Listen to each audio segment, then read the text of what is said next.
Hello kindred longevity lifestyle designers. Decided to do this video outside today just because it was such beautiful weather out. Getting a lot of snow here in Guelph, Ontario, Canada. I just read an article recently on the impact of financial affluence and longevity.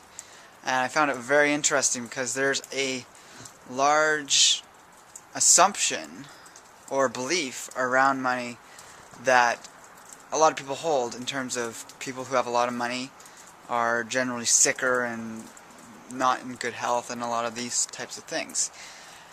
And although I think that's partially disappearing, that belief, I do understand where it comes from, because actually if you look at the top 8 longevity cultures around the world, 7 of them are in very impoverished countries, or what you could call developing countries, or they're not living the lifestyles we live in the developed world with lots of technology and tons of processed food, etc. And that's probably the main thing, is they just haven't had access to the processed foods and the types of lifestyles that are known to promote diseases of affluence. Whereas diseases of poverty, which more range in things such as bacterial infections, parasite infections, lung disorders from excessive moisture, these all exist in the developing world, and these areas or pockets of longevity happen to be places where they have been able to get a very wholesome, complete diet.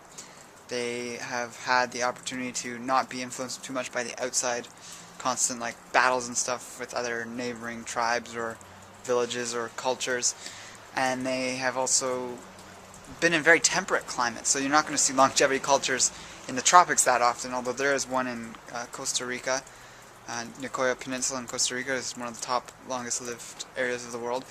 But that's really it. The other ones are all temperate regions, not too hot, not too cold. They're around that middle band in the world, in the globe rather, in the northern hemisphere. And that one culture, which is actually fairly affluent and is a longevity culture, is in Loma Linda, California, where they do have modern technology. They do have access to processed foods, although they don't choose to engage in the lifestyles that are indulging in these things to a great degree. Although the culture in Loma Linda, California resembles the culture in the rest of North America and Europe and other developed areas of the world, they have much different values because they're a very religious society, very spiritually connected with the whole community. Again, they have very good emphasis on health and nutrition, and they are a lot more active, and there's other possible reasons to this. But what I'm getting at here is that although if you were to look at these top 8 cultures and say, oh, well, there's 7 of these cultures that are poor, you might think, oh, well, maybe poor people live longer. That's actually not true, because if you take a developed country such as Canada, I just read this article that was incorporated a lot of data from Statistics Canada, and it was showing that the poorest parts of Canada, which are often actually on the east coast, have, when you go from the west coast to the east coast, it progressively gets shorter and shorter average lifespan. And if you go from the southern part of Canada, close to the US border, and move up north, you get rapidly decreasing lifespan, or average lifespan. And this is definitely due to getting out of that temperate region where there's better health, but also the poverty level drops drastically when you get into the territories such as the Yukon, Northwest Territories, etc. So much so that when they compared income levels, and this wasn't specific to region, that was regional longevity, but when you compare income levels of all the different people in Canada with their rates of longevity, what they came to the conclusion was that for men it's 11.4 years in terms of the difference between the average lifespan of the wealthiest people and the poorest people. So the wealthiest people, or at least the wealthiest men, are living 11.4 years longer than the poorest men, and the wealthiest women are living, I think it was 9.6 years longer than the poorest women. And that shows us that financial abundance is definitely something that we want in our lives. It's something we want to work to, and as for the means of how we go about attaining that, that's another whole series unto itself. I'm on that path myself, but this video is specifically about me just bringing up this data and recommending that if people are in that position where they're perhaps projected for a life of less than optimal financial abundance, I would encourage you to really decide to take control of your life and your possibilities for what you want to create in your life.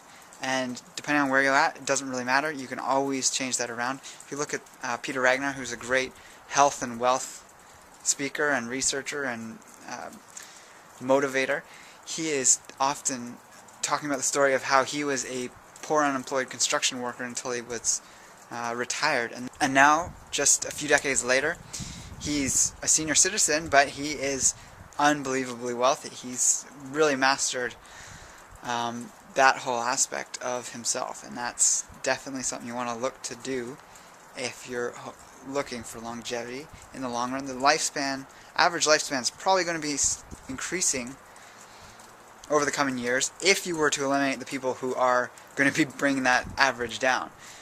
So if you look at people who are healthy and are attracted to a healthy lifestyle, their average lifespan is going to be increasing, whereas people, like when you see all these diseases skyrocketing, that's going to bring the average lifespan down, because actually the average lifespan has dipped in the last decade, I believe, for the first time in a while, since people have been looking at the average lifespan since the Industrial Revolution. Another reason to work towards financial affluence is obviously we know that certain key health protocols, health products, and these things, they can become pricey, especially when we really get excited about all the different things we have available. The idea or the goal behind becoming financially affluent is to be able to provide abundance in your life in the material plane. And that is not something that we should be shameful of, and it's our birthright to be able to have whatever it is we choose to have. Now, some of the emerging medical technologies, and yes, I'm talking about medical technologies, I'm not completely against the medical paradigm at all. There's definitely a harm to the vast majority of pharmaceuticals. However, certain medical technologies which are emerging are going to be key factors in extending the human lifespan by very large leaps and bounds. These are going to be things like gene therapy, organ creation out of your own DNA and own stem cells.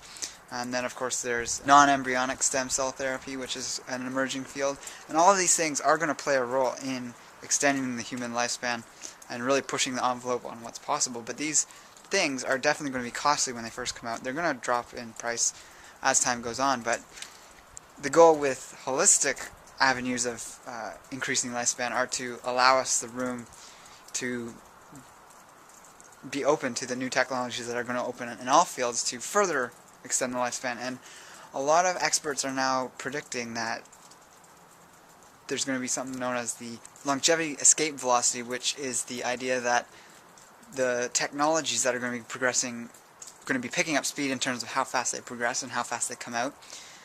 It's going to be extending the human lifespan faster than we're going to be reaching that boundary of how long we can live. So if 10 years down the road they can extend the human lifespan by 20 years, by the time we reach the end of our lifespan they'll have already extended another 100 years possibly.